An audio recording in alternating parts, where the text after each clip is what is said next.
Hey Randy, are you home right now? I was wondering if you wouldn't mind checking something on my laptop for me. I was just curious if my USB was still in there or not. Can you look for me? Yeah, it's still here in the laptop. This is your USB that you use for work, right? Did you forget it today? I totally did, yeah. But I have some files from there that I really need to have with me to get some work done today. Oh, really? Well, shoot, that's too bad. You want me to come over and bring it to you? I'm not working today, so I could do that if you wanted me to. No, you don't have to worry about doing that. But would you mind turning on my laptop and just seeing if the files I need are there in the first place? You want me to get on your laptop? Well, okay, but only if you're sure it's okay with you and you won't get in trouble with work. It'll be totally fine. I know that you're not trying to steal any company's secrets or anything like that. Sure thing. Just let me know when, please. Okay, I think I should be good now. Actually, it seems like there are several windows you left open here. What exactly am I looking for? Could you open up the browser and look for a file labeled for this month? If you open that, you should be able to see some designs and photos of the company newsletter, right? Okay, if you see all of that, go ahead and put it all together for me, okay? Wait, you want me to mess around with these files for you? Yeah, it's fine. You're doing me a favor, remember? And I just have too many things going on today and totally forgot that I had to have this done by the end of the month. But, Phil, I can't just do your job for you. This doesn't feel right. Oh, please, you worry too much. It's fine. It's not like there's any sensitive information or anything like that in there. Besides, I'm giving you permission right now. I understand that, but I just feel like this is your work and you should be the one doing this, right? Maybe you should just work on this after you come home today. I thought about doing that too, but it's just not going to work. The boss wants to take us all out drinking tonight, so I won't be home until quite late. Well, I'm sorry, but I can't do this for you. I literally don't even know how. Come on, I'm begging you here. You have to do this for me, please. It'll just be this one time. I really don't like this right now, Phil. But I know you can do it. I mean, don't you design work at your job anyways? I've seen some of your stuff and I know that you can handle a measly corporate newsletter. It's just, well, I feel like you've been doing this more and more often. What have I been doing more often? What do you mean by that? I mean, the way that you're asking for all of these favors from me, I feel like you're just asking me to do things that you don't want to do. You really think so? I do. In fact, the last time you had a business trip, you asked me to pack your bags for you. And every day you've asked me to prepare your work clothes too. Not to mention the fact that you'll buy new appliances and leave them in the box for me to figure out how to set up. If you really didn't know how to do some of this stuff, that might be another story. But even then, you should just be able to look it up. Wait a second. Are you mad at me right now? You're the house husband. Those are clearly your job. Besides, my mom would always do that stuff for me without ever complaining. Okay, well, I'm not your mom, and I don't think you should expect me to treat you like I am. You know that I really don't like being told what to do or given orders. I'm not asking you to be my mom or anything like that, man. All I'm saying is that I think you shouldn't be complaining about helping me out so much. I don't understand what happened to you, Phil. You didn't have any problem doing things for yourself when we first got married. But lately I feel like you come to me for just about everything. Now you're literally asking me to do some of your own job for you? Can't just stand by and pretend like this is okay. Okay, fine. I promise that from now on, I'm going to try and do everything that I'm able to do on my own. But can you please just this once do this little Photoshop job for me? Then I promise to never ask you for anything ever again. I already said that the answer was no. This is your work and you should be the one to do it. Ugh, why do you always have to be so stubborn? I don't get why you're acting like this towards me. I'm not acting like anything. I'm just saying that I don't want to do your work for you. I really don't think I'm being too unfair right now. Besides, what if your bosses find out that you were asking me to do this stuff for you? Well, they won't find out, so that's not even going to be a problem for me. Can't you just do this one little favor, Randy? I'm sorry, Phil, but I can't, and I won't. If you want, I can email those files to you and you can do them yourself. Okay, fine, whatever. I'll just go and do this all myself. Well, it was your job to begin with, so... And you don't even work full-time. And who are you to act all high and mighty towards me? I'm not trying to act high and mighty at all. But I work and take care of the house, remember? That's right. You're just a house husband and nothing more. That's why you ought to be taking care of me even more. Just whose money do you think it is that buys the food and pays for the roof over our heads, huh? Okay.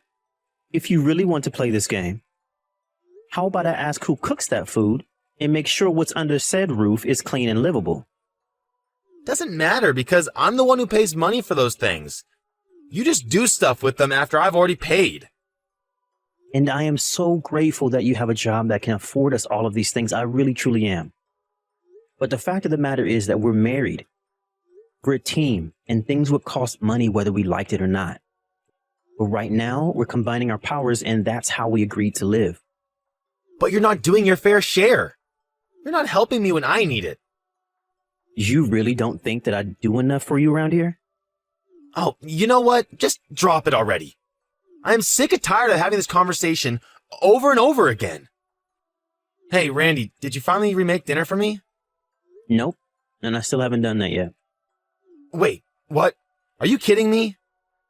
Just how much time is it going to take for you to recook a lousy meal? Just what have you been doing? Well, I'm just about to hop in the shower, actually. You're about to get in the shower while your poor husband starves to death? Did you seriously just ask me that? Are you going to pretend like tonight didn't happen?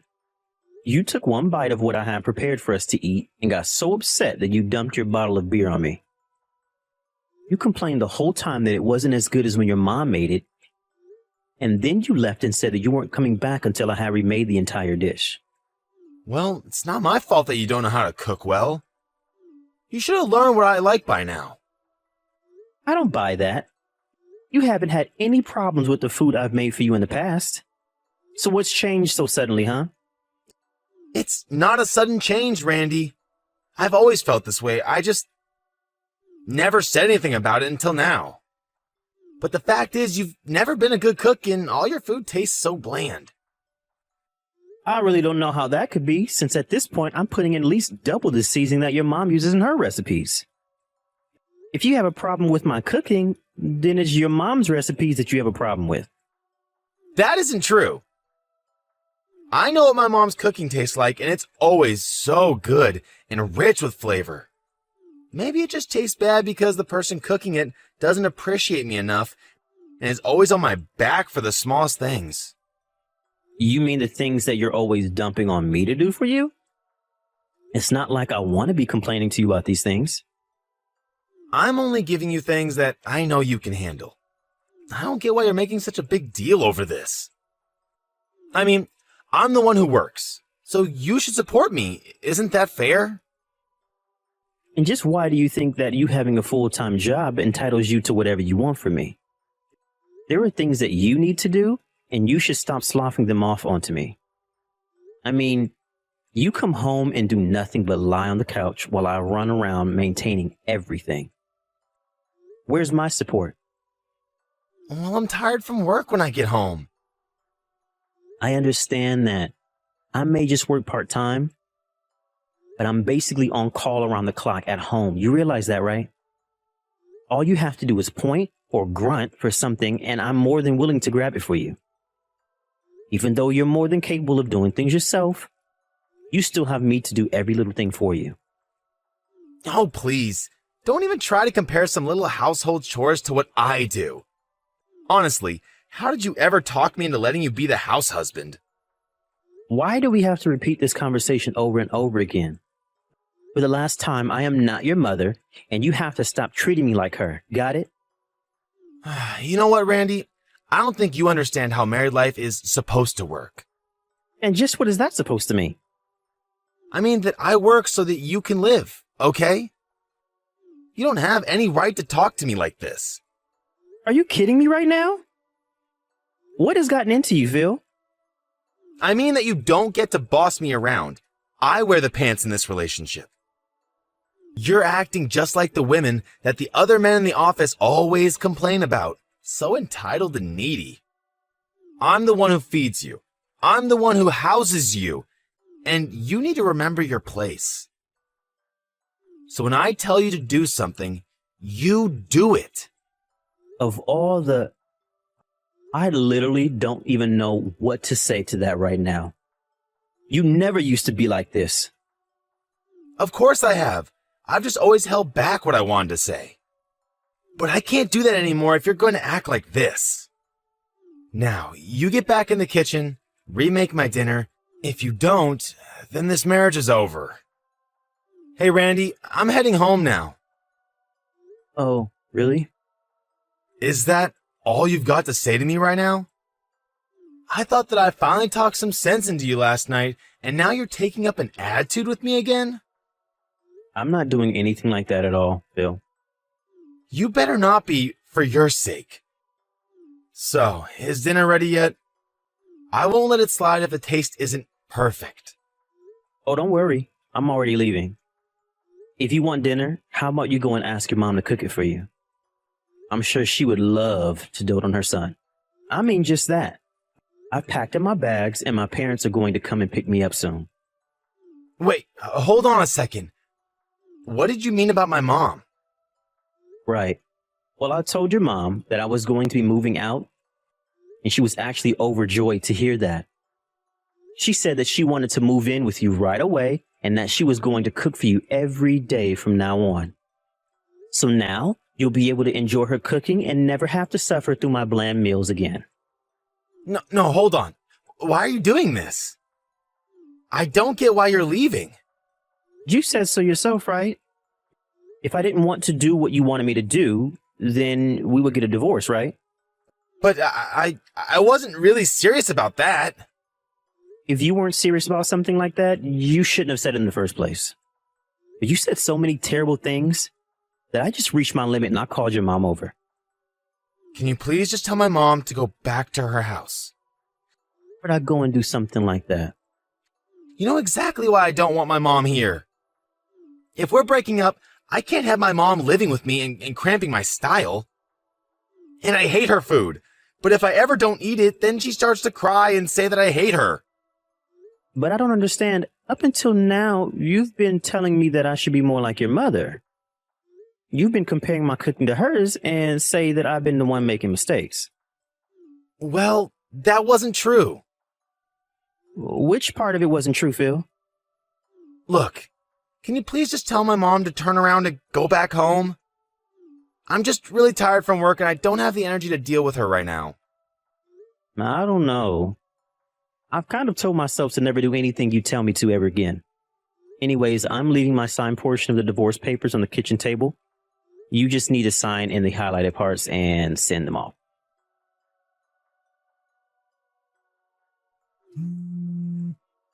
Randy, are you there? Please come back home. I really, really miss you. Can you please stop blowing up my phone with all of these calls and texts? I'm in the middle of dinner with my family right now. Please, I'm so sorry. I was acting like an idiot. Oh, really? You were? And how were you doing that? I said things I shouldn't have. And did mean things as well. And you're only realizing now how much of an idiot you've been? Well, it's not exactly like that. And what do you mean by that? Well, during that night I went out drinking with my coworkers. I was kind of grumbling about our marriage to one of my colleagues. He said that it's important for a husband to be strict with this, well, in my case, husband, and remind them of who is in charge. And that's why you poured your beer on me? To tell me that you were in charge? I'm sorry, but you just weren't listening to what I was saying. You really are an idiot, Phil. I was listening, but it doesn't mean I was going to do it. And you never listened to what I was trying to tell you. but I'm so glad you found a way to shift blame to someone else for this. Please, I really am sorry for all of this. I don't want to hear it from you, Phil. But now you'll have to deal with your actual mom here. And we'll see if you treat her the same way that you treated me with all of your nagging and hurtful words. Just being gay doesn't absolve you of being a man, Phil. And worse than that, it's clear that you're just still a boy who wants a mommy but not his mommy. Don't you go trying to psychoanalyze me? It was only that I couldn't find the words to really get my point across. And so you came up with stuff about your mom instead? I'm afraid that Freud would have a field day with that one. But you just kept comparing me to your mom because you wanted someone who would do everything for you without a single word of protest, am I right? You're right. About everything. I'm sorry. I promise to never act this way again. Just please forgive me. Please, come home. I will not. So then you really want to get a divorce with me? Well, first of all, you did pour beer all over me because, in your own words, I wasn't listening to you. Well, but You're right. I'm so sorry. Is that all you can say for yourself? Do you have no sense of shame for what you did? I have no idea how you could act the way you did without a second thought. You might not have injured me physically, but you still hurt me. Well, it's never ever going to happen again. I swear it. I was just acting out is all. Acting out? Well, at least that we can agree on. You were acting exactly like a spoiled child would. I didn't marry someone so that I could be their babysitter. Randy, please. I know that I've been a complete idiot this week. But my mom has been driving me crazy this week and I can't stand her anymore. You were so much better to have around and I'm sorry for taking you for granted. So then you forgive me. You'll come home? You did. But I am not about to just forgive you for all of that. But why? I said that I'm sorry. I apologized, didn't I? I told you that you needed to start handling more of your own business. And yet any time I went against you, you were ready to put me down right away. Well, I have my limits, and I have been pushed way past them. I've been doing a lot of thinking this week myself. But I need you. How am I supposed to live without you? I promise to never be mean to you ever again. Then just sign the divorce papers and send them off. That would be the nicest thing you could do for me. No, anything but that, please. I'm not going to look after you anymore. You want your mommy? Well, now she's living with you. I need a man who isn't afraid to take care of himself and his partner. Now, goodbye. After that, something snapped in Phil, and he finally agreed to sign the divorce papers. I actually never got along with Phil's mother, so when she heard we were splitting up, she was just overjoyed. I'll admit that when we first met, I thought that Phil being a mama's boy made him somewhat cute and vulnerable. Little did I realize that it was a cover for deeper personal issues that he had yet to work through. Even after the divorce, I still received texts from him begging me to save him from his mother, but I merely ignored them. It's true, Phil never cheated or hit me, but I knew that our marriage was never going to work out. Perhaps there's a lesson in here about being careful what you wish for, or not taking people for granted. But I think the most important lesson here is to not think that being more in touch with your feelings exempts you from being responsible for acting on them without thinking.